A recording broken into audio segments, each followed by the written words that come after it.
O eto na, mga bossing, umpisahan natin kay Richard Gomez.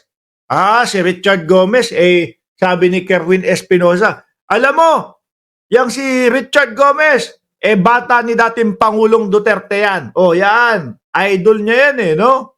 Bata ni dating Pangulong Duterte yan. Kasi, kung bakit naman naging viral si Kerwin Espinosa, mga kababayan, na beng-beng, na barel, mga bossing, no? Na barel mga kababayan si Kerwin Espinosa at nung nasa ospital na siya, nabanggit niya nga ang pangalan na si Richard Gomez, mga bossing. Saglit lang, tingnan ko kung makikita ko, kung mai-up ko yung sinabi ni Kerwin Espinosa. Kung hindi, sa susunod na sa susunod na topic natin, madami kasing video dito no? Ortega, lahat kasi mga kababayan, lahat ng video namin, itinatago namin. Kung sakali na kami ay ipatawag sa Congress, mga bossing, may ilalabas kaming mga ebidensya. Kagaya nito, hindi naman po fake news yung sinasabi natin na nabanggit ni Kerwin Espinosa yung pangalan ni Richard Gomez. Eto Nuhuli tapos hindi makita ng ilang araw. Pagdating ng panahon, makita na bulagta na.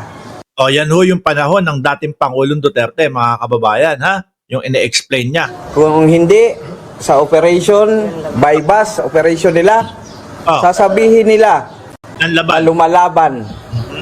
Kahit walang kalaban-laban yung tao. May nakikita tayong mga CCTV doon, mga bossing, 4 na lespo, papasok doon sa eskinita, paalisin yung mga tao. Matitira yung nag-iisa. Bigla na lang bubulag tayo mag-isa. Sasabihin ng laban po. Kasi itong si Richard Gomez, Ayan.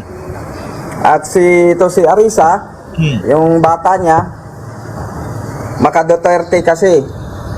Tao talaga yan ni Presidente Duterte noon.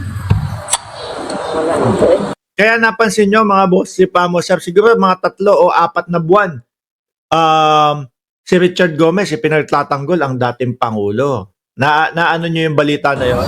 Pero masakit ang nangyari sa amin. Kasi akala namin wala na. Wala na kaming makitang liwanag. Mayor, sa nangyari, Ngayon po, yung sa pagkakasangkot ni Kerwin Espinosa kay Congressman, tama ba ako ang titulo ni Richard Gomez o kung ano man? Ito po ang sagot ni Richard Gomez dahil sabi nga namin sa inyo, hahanapin namin kung merong maging sagot si Richard Gomez or kung makakapanayam natin dito sa channel natin si Richard Gomez, mga bossing. Ayan ang sagot. Gomez on Kerwin's allegation. Don't believe somebody like him. Nako, mukhang ang ipangkokontra ni Gomez dito, mga kababayan, is drug lord dyan no? Confessed drug lord dyan. Tapos maniniwala kayo, mukhang yun.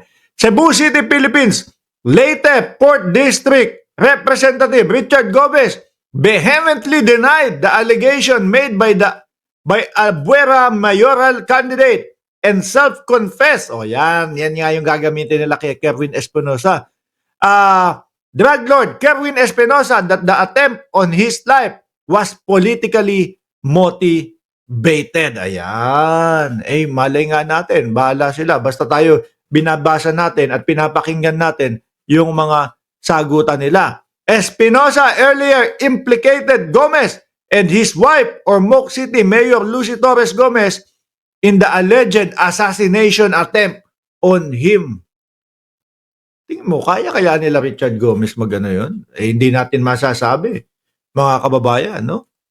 Hindi natin masasabi. Ito po ang sagot ni Congressman Richard Gomez, mga bossing. Do not believe somebody like him who has no credibility and self-confessed, drug lord.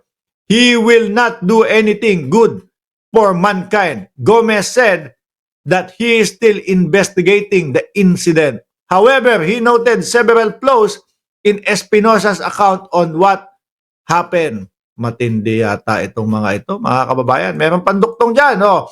I am still investigating what really transpired and once have definitive details, I will give an interview. For now, there are so many flows to the whole story that we are watching. Kasi nabengbeng nga ho si, si Espinosa, mga kababayan. At mukhang yan nga, nadadawit yung pangalan. Siguro sabi ni Espinosa, yung sinasabi niya na bata ni Digong yan eh.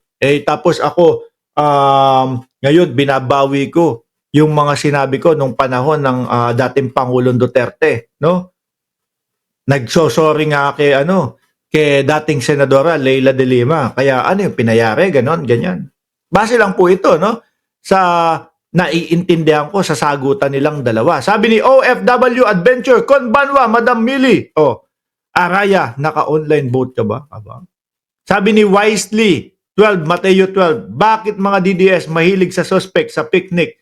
Noon sa Qatar, picnic din. Ewan ko dyan sa mga yan. Kahit alam naman na rally-rally yun, sasabihin, picnic, para mailayo yung kanilang mga sarili. Mga kababayan. Anyway, mainit ang politika ho talaga ngayon, mga boss chief amo. Sir, nakita nyo naman, hindi pa ho nagkakabotohan. Ano pa lang yan kampanya pa lang ho yan. Meron ng mga nababaril. Diba? Tapos yung nabaril, sinasabi, mukhang si Gomez, ang isa sa may utak ng pagbengbeng sa kanya. Sabi naman ni Gomez, huwag niyong paniwalaan yan. Kasi self-confessed drug lord yan. At walang magagawang mabuti sa ating bayan yan. Kasi nga, yun nga, di ba mga bossing, yung kinalaunan ito pong kasalukuyan, si Kerwin Espinosa, nagsabi siya na, patawarin niyo po ako, Senator Leila de Lima. Dahil yung mga sinabi niya dati, walang katotohanan at pinilit lang daw po sila, mga bossing, nung mga nasa posisyon nung dati. At alam natin yan, Sinabi po yan ni dating Senador Trillanes, mga kababayan, na sabi kay Kerwin Espinosa, alam mo, Kerwin, pag nagpalit ang administrasyon, sasabihin mo din ang katotohanan. Nagkatotoo nga ho, lumantad at humingi ng patawad kay Senadora Leila de Lima, itong si Espinosa. Iwan ko na ho ito, mga bossing, in-update ko lang po kayo para naman po patas at least narinig nyo yung sagot ni Congressman, Richard Gomez. Hindi po natin iiwanan na yung kay Kerwin Espinosa lang ang inyong marinig. Kailangan lagi po tayong patas dito, mga bossing. Okay, iwanan na natin yan.